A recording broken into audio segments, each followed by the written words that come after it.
GST నుంచి చేనేతకు మినహాయింపు ఇచ్చే విధంగా కేంద్రం మీద రాష్ట్ర సర్కార్ ఒత్తిడి తీసుకురావాలన్నారు గద్వాల ఎమ్మెల్యే డీకే అరుణ. చేనేత వస్త్ర వ్యాపారులతో కలిసి ఆర్థిక మంత్రి ఈటెల రాజేందర్ను ఆమె కలిశారు. జీఎస్టీతోని చేనేత రంగం మీద భారం పడుతుందన్నారు. పన్నుతో చేనేత రంగం మీద ఆధారపడ్డోళ్ళు తీవ్ర ఇబ్బందులు పడతారని చెప్పారు. కేంద్ర రాష్ట్ర ప్రభుత్వాలు దీని మీద స్పందించాలన్నారు డీకే అరుణ.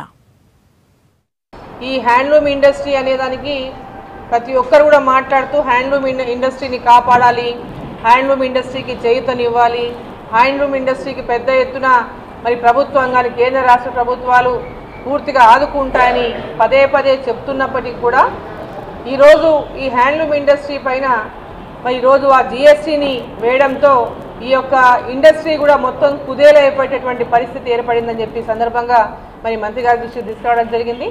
రేపు చేనేత కార్మికుని పైన కూడా ఆ కార్మికుడు తను ఒకవేళ నెలకు 15,000 ఇన్కమ్ ఉన్నటువంటి కార్మికుడు ఉంటే 750 రూపాయల నుంచి 1000 రూపాయల వరకు ఆ కార్మికుడు జిఎస్టీ ద్వారా కట్ అయ్యేటటువంటి పరిస్థితి ఉన్నది. ఇట్లా ప్రతి ఒక్క స్టేజ్ పైన ఈ యొక్క జిఎస్టీని విధించడం పైన తీవ్రంగా ఈ ఇండస్ట్రీ పైన మరి ఇబ్బందులు ఎదుర్కొనేటువంటి పరిస్థితి ఉంది. ఇండస్ట్రీ మొత్తం కూడా మరి కార్మికులు, చేనేత కార్మికులు కానీ చేనేత రంగం కానీ పూర్తి కుదేలైపోయేటటువంటి పరిస్థితి ఉంది.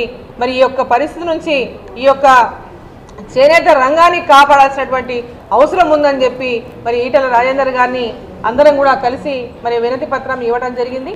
రేపు ఢిల్లీలో మాట్లాడినప్పుడు మరి ఏదైతే జిఎస్టీ కౌన్సిల్ ముందు మాట్లాడేటప్పుడు కూడా ఈ విషయాన్ని కేంద్ర ప్రభుత్వం దృష్టికి తీసుకెళ్లాలని, దీనికి మినహాయింపు ఈ యొక్క హ్యాండ్లూమ్ ఇండస్ట్రీకి జిఎస్టీని మినహాయింపు తీసుకురావాలని చెప్పి వారిని కోరడం జరిగింది.